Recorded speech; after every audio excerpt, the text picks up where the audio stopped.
the Fox Local app, and Fox 10 Extra. See you there.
All right, we are back. Robby Baker, Blake Niemann, Fox 10, Talk Sports pregame.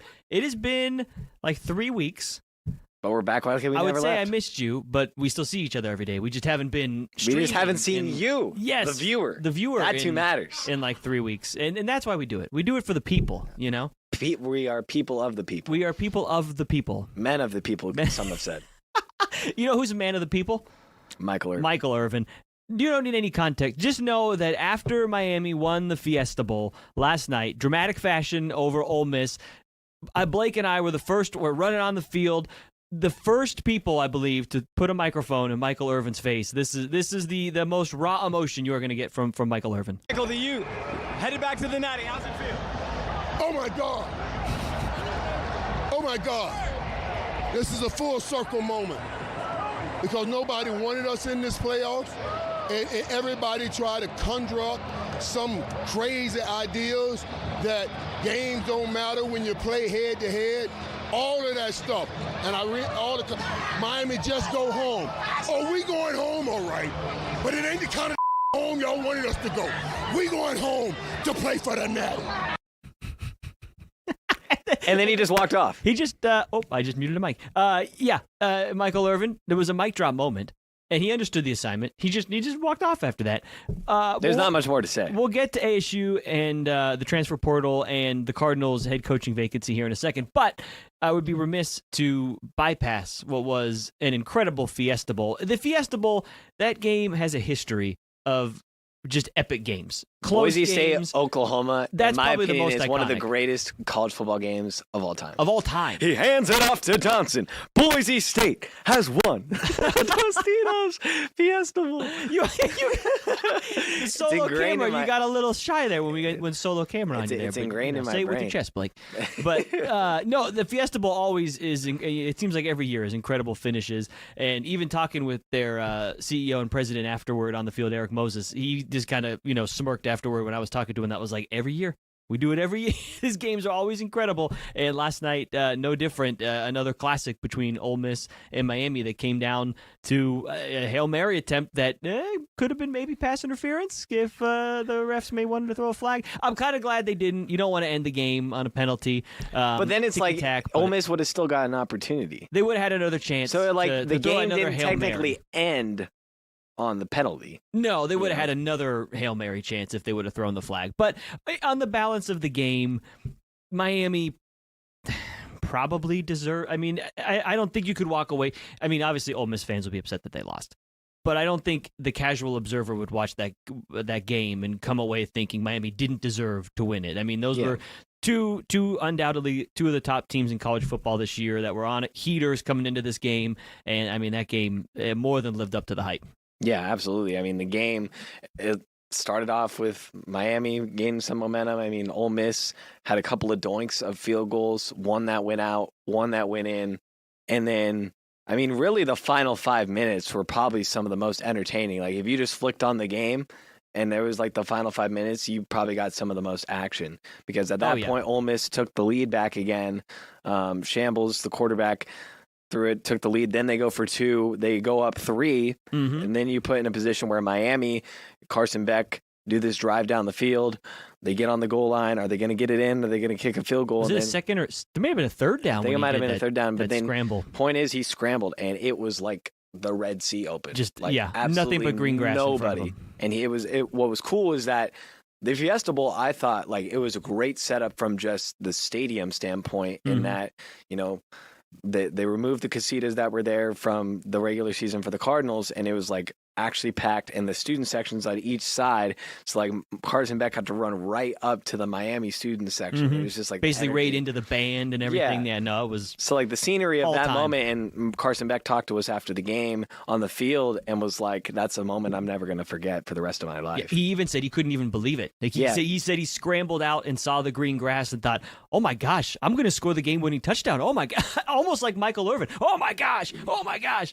And speaking of oh my gosh, Sun Devil fans are probably scrolling through Twitter every half hour in the last 2 weeks saying, "Oh my gosh, we got another huge player, another huge player."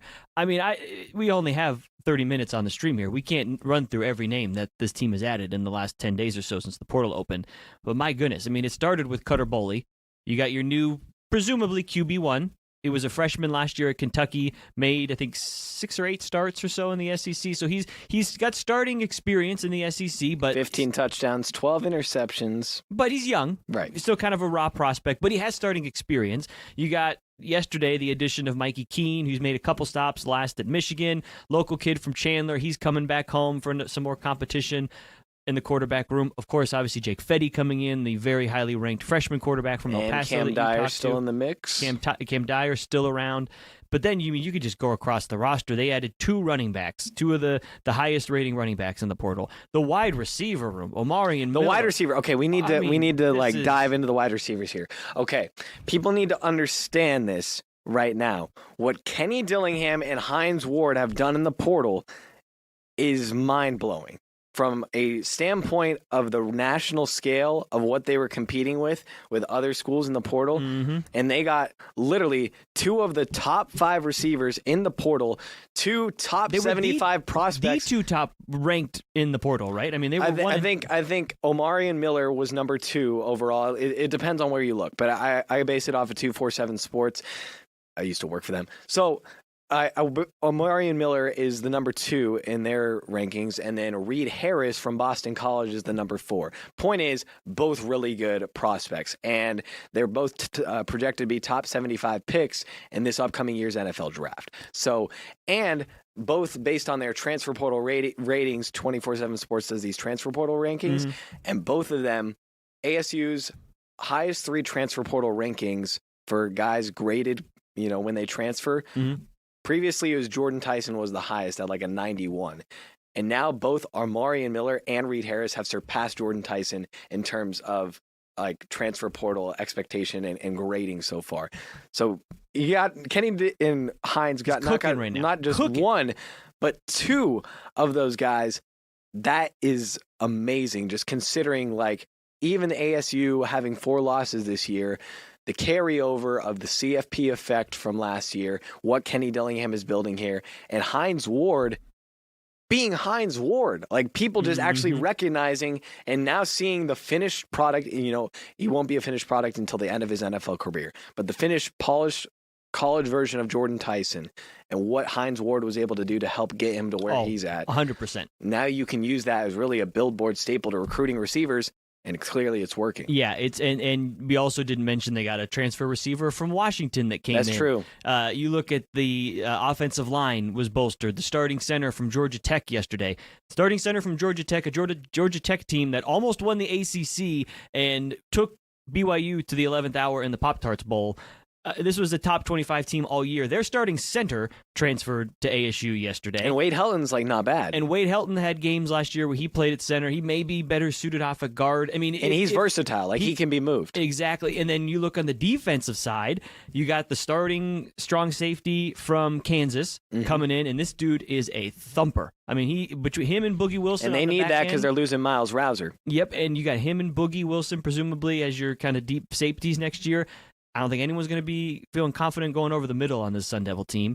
Also, breaking news yesterday was the linebacker from Colorado State, Owen Long, the leading tackler in all of FBS football. He had more tackles than anybody at the Division I level. 151 tackles. And he signed up to come to Tempe and be coached by A.J. Cooper and join that Brian Ward defense.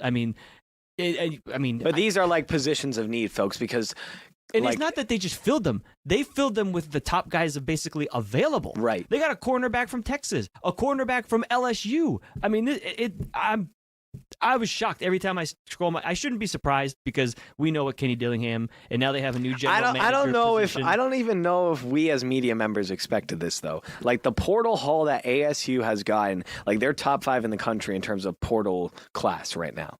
And it's kind of one of those things too where, when it comes to the transfer portal, you know, guys can still go. There's still a couple days left of fluid movement, and of course, there's still teams in the playoffs. You can still just so people know, you can enter the transfer portal, and then it doesn't matter when you commit after that, as long as you are in the portal. You have to be in, right. You don't have to decide on a school. I think the final day is the 16th of January, so they still got like a week or so to actually declare. But like Sam Levitt is doing, you don't have to decide on an exact school. We'll get into that too at some point here. Yeah. But my point was though is that ASU, they acted fast in targeting, you know, or getting, you know, visits and everything with the guys that they had high on their priority list of not only positions of need, but, you know, the highest level of talent at those positions of need. Not only has ASU got those guys on campus, got them interested, those guys basically, from the outside looking in, got to Tempe and then said, I don't need to go anywhere else. I'm good. Signing with ASU. And to me, that is huge because this is not like a breaking news thing. ASU is doing revenue sharing. They're doing everything they can in NIL. But part of everything that happened with Kenny near the end of the year and the Michigan rumors and everything was, I mean, what did he say even when the contract extension came out? He's looking for somebody to cut a $20 million check, yeah. And that, I mean, as far as we know, that hasn't necessarily happened yet.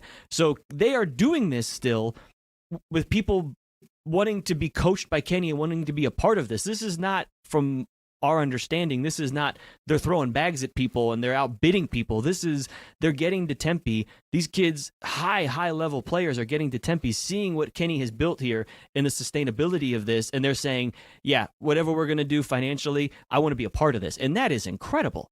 Well, it was one of I forgot which transfer it was. I think it was one of their running backs from one of the schools, but essentially, he was the kid came from the D2 level. I think yes. Delaware State or something. Delaware State, yeah. So essentially, he literally said, the quote was like, "I will sleep in this airport just for an opportunity to meet with you." Like that's the level of interest, and that's what Kenny Dillingham talks about. Though that's exactly the kind of attitude of players Dillingham wants. He has continued to preach, we want guys who want to be Sun Devils, like want to attend Arizona State University, represent what this university is about, represent the tradition, the legacy, and really take pride in being an Arizona State Sun Devil. And a lot of this senior class that is now moving on in their lives, they embodied that. The Jacob Kangaikas, the Jordan Crooks, like guys who were truly, authentically Arizona State Sun Devils and represented this university with high class and character. And that's the kind of players that Kenny Dillingham is looking for. And just so happens these guys are also really good football players. Yeah, like I said, you really can't overstate what the last 8 to 10 days have done for this program. It started leading up to the Sun Bowl when ASU did the, I don't know if you call it restructuring, the extension, whatever you want to kind of classify what they did with Kenny's contract and freeing up the money and moving stuff around. Now they have a general manager like some of the other big college programs in the country. And the fact that the university is putting the backing behind this program.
All right, we are back. Fox 10 Talk Sports pregame. Robby Baker, Blake Niemann. We are back with a vengeance here in the new year 2026, and the new year brought, as we were just talking about, a lot of new additions to the Sun Devil football team. The new year also brought us. This was your first Black Monday, Blake. You didn't even necessarily know. I wore black. You did. Well, you knew the assignment. I was fit for the occasion. You didn't really know the moniker of Black Monday in the NFL necessarily, right, until you experienced your first of the Cardinals play Sunday. And Monday, was it 8 head coaches? Jonathan Gannon was one of, I think there's 8 or 9 head coaching vacancies now, if you count Harbaugh and Mike McDaniel in Miami. But Black Monday, if you're not familiar watching the stream, is the Monday after the regular season ends in the NFL. Historically, immediately the Monday after exit meetings and a bunch of coaches get fired. And you can add the Cardinals to that list. It's been interesting listening to different radio shows and different, Cardinals fans on Twitter and stuff like that. I don't think it's unfair to say anybody's upset about this because of what happened this year, only having 3 wins. But there was a sense at the end of the year that Gannon was going to be safe, even though everything went completely sideways this season. There was a sense even among the fans that it felt like they're gonna run it back again. And to Michael Bidwell's credit, I don't know what happened in the exit interviews. Who knows? I mean, Jonathan Gannon was at the facility at like 5 a.m. Video of him getting there as normal on a Monday. And at some point in that morning, between 5 or 6 a.m. and 10:30 a.m. when the news broke, he was no longer the coach of the Cardinals. And I mean, even talking to Trey McBride and Zaven Collins, some of the guys at the Phoenix Open Media Day this week, they played, and they kind of admitted they were a little surprised. Because, I mean, you were in the locker room, I think, beforehand, right? And everybody was kind of, I guess it's fair to say, singing the praises of Gannon. Everyone knew it was a tough season, but everybody still had they were fully backing Gannon before the news came out that he was ultimately going to be losing his job. Well, even they were backing him when you guys talked to him afterward at the Waste Management Open. Yeah, that's true. The consensus from the players throughout the entire, both before he got fired and afterward, he seemed really liked in that locker room. Like, not even liked, like loved, genuinely loved by those players. And I don't know, again, like you said, this is my first experience with Black Monday, but from my sense, I'd never been around a team that had supported their coach so much, or I've seen so much support inwardly from the players from such a quote unquote bad team or bad season for the coach. Like, they really backed Gannon throughout. Like, they didn't say anything super negative about him. Like, it was all positive and say how much they like Gannon really cared for them and stuff. And I don't know, as I was watching the Cardinals throughout the season, it's just, they just got a tough deal of injuries. Like, and that's not the entire excuse. It goes into play as well. But losing Kyler Murray, yes, Jacoby Brissett played well through spurts of the season, but Kyler Murray, at the end of the day, can do things that Jacoby Brissett can't. Yeah. Yes, Kyler Murray was off to an average start to the season. But at the end of the day, when Kyler Murray's playing at his best, he's one of the best in terms of like top 15 in the league.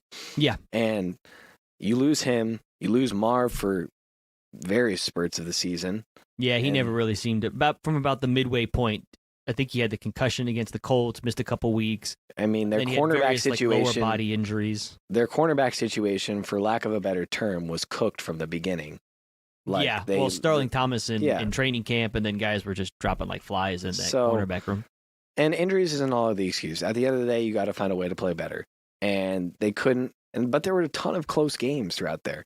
And like, that's kind of how it goes in the NFL. And like, that's what the guys were talking about, is if you win those close games, it's an entirely different season.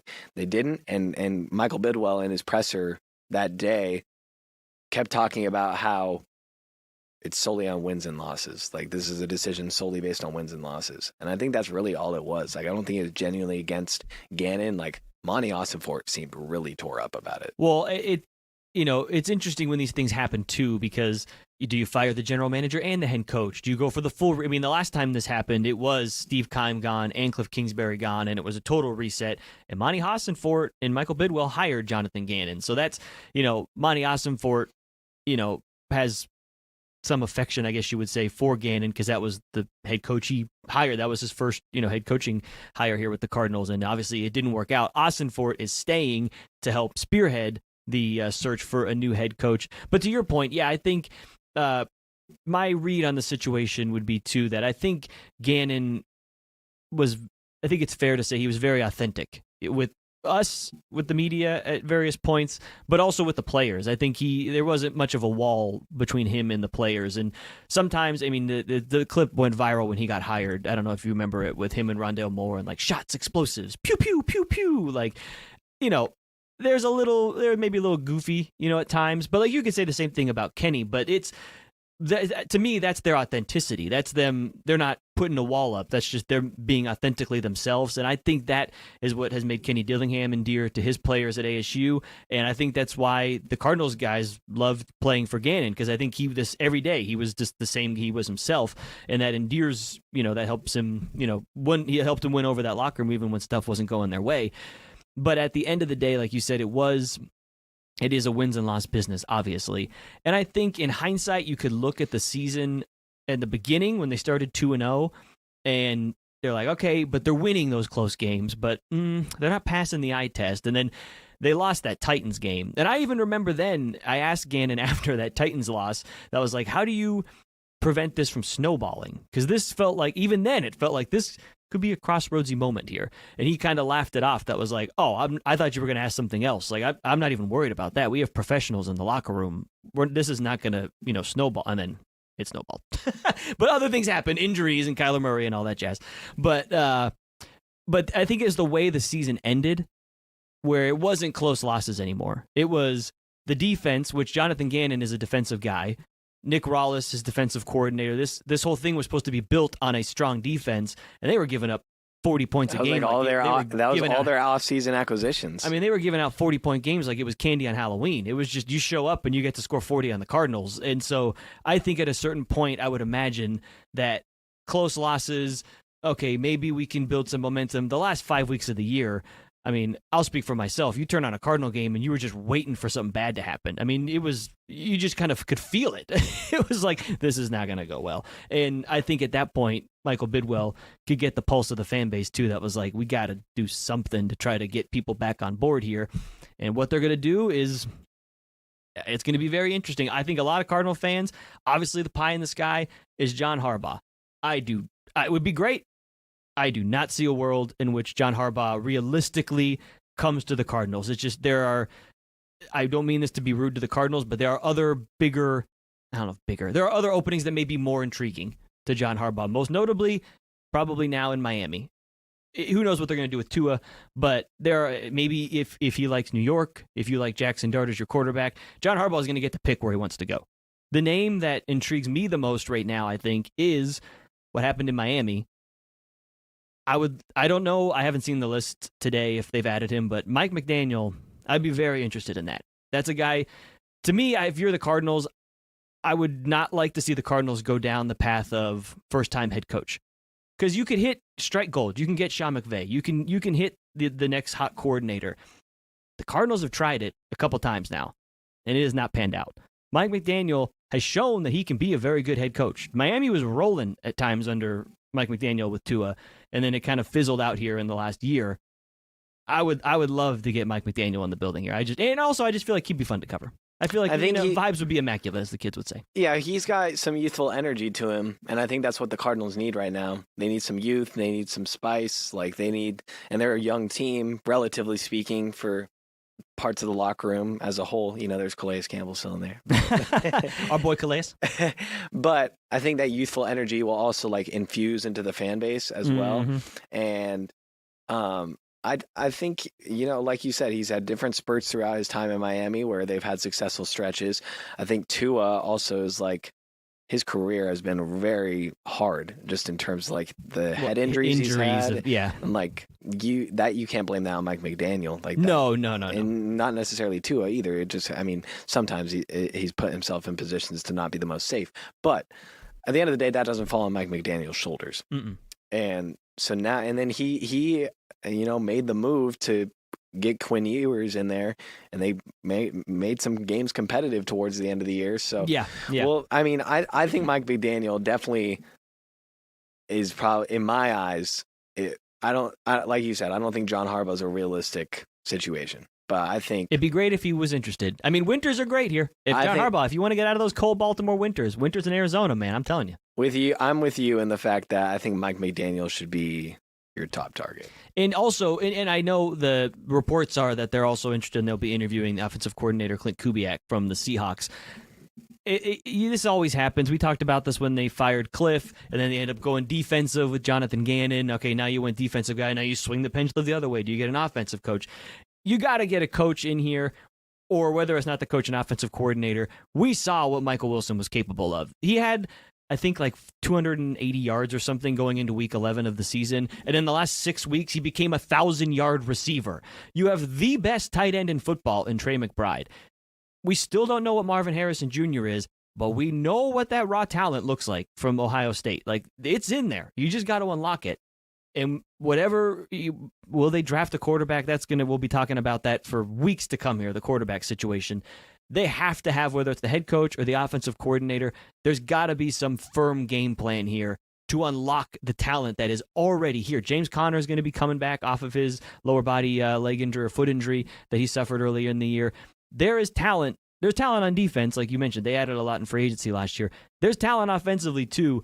They just got to find the head coach to unlock it. And that, again, circling back to me, you drop Mike McDaniel, parachute him into here. Mike McDaniel, I don't see a world where he can't figure that out. There are some nice chess pieces to move around the board on the offensive side of the ball. I think he's an offensive wizard, and that's what kind of the world I feel like we're trending in not only football, but also in basketball. Look at the Suns and Jordan Knott. Jordan Knott, it was kind of just this basketball nerd that was started as a film guy, and now has worked his way up to being an NBA head coach. And the way he's transformed the Suns has really been like X's and O's, like no BS culture. Yeah. And it's really transformed them. And obviously Dylan Brooks has played a huge part in transforming that locker room, but still, Well, yeah. like the Suns have played. And I think it applies in the same with football. It's like these guys, like the Sean McVays of the world, and Mike McDaniel's, like these youthful offensive minds. Like, look at Kenny. I mean, shoot, he was like an offensive wizard. He didn't even play college football. He like hardly could play high school football at the end of it. It's like, oh, why you gotta do Kenny like that? I'm just saying. It's just like at this point, it's like you don't have to be this macho dude who has played in the NFL or had experience in the NFL to coach at a high level.